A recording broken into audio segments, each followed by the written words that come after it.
முதல்ல இந்த மணிமுல்னா என்ன? இப்போ ஒரு கழுதை எப்படி அதோட சுமைய ஒரு இடத்துல இருந்து இன்னொரு இடத்துக்கு கொண்டுட்டு போதோ, அதே மாதிரி பேங்க் அக்கவுண்ட்ல இருக்கக்கூடிய மணிய ஒரு அக்கவுண்ட்ல இருந்து இன்னொரு அக்கவுண்ட்டுக்கு ட்ரான்ஸ்ஃபர் பண்றது.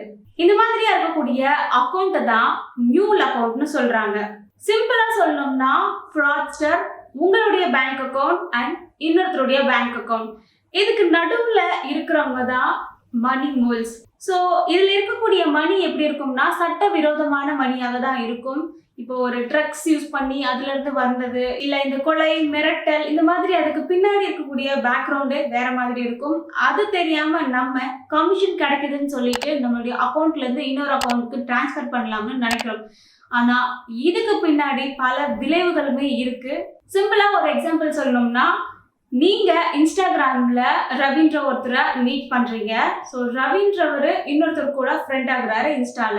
அவர் என்ன சொல்றாருன்னா, என்கிட்ட இப்போ 1 lakh இருக்கு, அதை உன்னுடைய அக்கௌண்ட்ல வச்சுக்கோ, இப்போ என்னால வச்சுக்க முடியல, நீ இதை இன்னொரு அக்கௌண்ட்டுக்கு வந்து டிரான்ஸ்ஃபர் பண்ணிடு.